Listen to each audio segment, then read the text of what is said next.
JEE mains में 2 shift हो चुके हैं। हमारे पास अटेम्प्ट 1 था।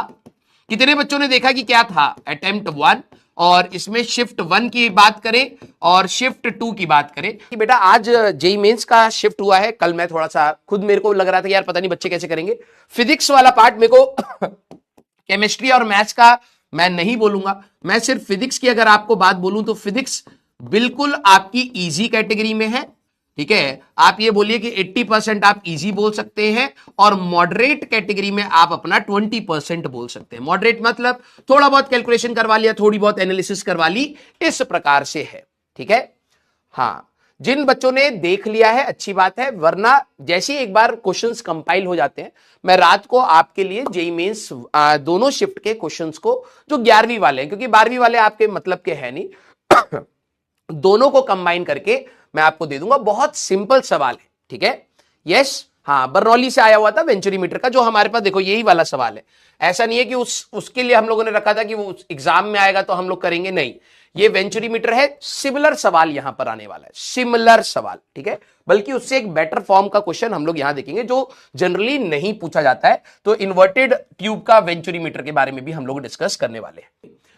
मैं आप लोगों से एक बात बोलूंगा कि यार देखो, हमारी जो जर्नी चलेगी, कई सारे बच्चे बहुत कॉम्प्लिकेटेड वे में पढ़ने की कोशिश करते हैं, जबरदस्ती अपने आप को मतलब पेन देने की कोशिश करते हैं। उसकी जरूरत नहीं है जेई के लिए तैयारी में, खासकर जेई मेंस की तैयारी के लिए। और फिजिक्स की मैं अगर बात बोलूं, अगर आपने अपने सारे सवाल 11वीं क्लास के देखे होंगे तो मैं ये भी नहीं बोलूंगा कि बहुत कॉम्प्लिकेट करके, बहुत रोटेशन के अगर आपने देखा, रोटेशन कितना बड़ा चैप्टर था, हमें कितने लेक्चर्स लगे, लेकिन सवाल कैसा आया, राइट। हो सकता है किसी शिफ्ट में कठिन सवाल हो, तो हमारी टारगेट रहती है कि अगर कठिन सवाल भी आए तो भी आप उसको कर ले जाए।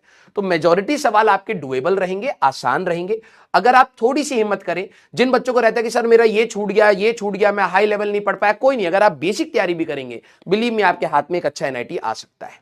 ठीक है यस, हाँ, कट ऑफ हाई जाएगी, लो जाएगी, इससे तुम्हें कोई मतलब नहीं है बेटा। एग्जाम में अगर तू 50 सवाल कर सकता था तो तेरे को 50 सवाल लगाने चाहिए।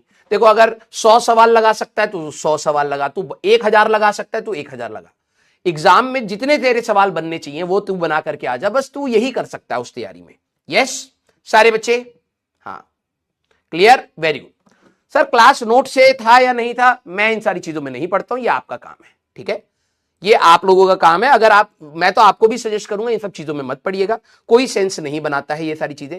अगर क्लास नोट से नहीं था तो तेरे को उतना पढ़ाया जाएगा कि तू क्लास नोट्स के बिना भी उस चीज को कर ले जाए, और अगर क्लास नोट से था तो वो तो अच्छी बात है। ठीक है, ये अगर आप अपना टाइम वेस्ट करना चाहते हैं इस चीज में तो वो अलग बात है, मैं ये सारे काम नहीं करूंगा, क्योंकि मेरा काम ये है कि मैं आपको सिखाऊं, मैं आपको फिजिक्स में इंटरेस्ट जगाऊं और आप वहां से सीख करके और बेटर बन पाए।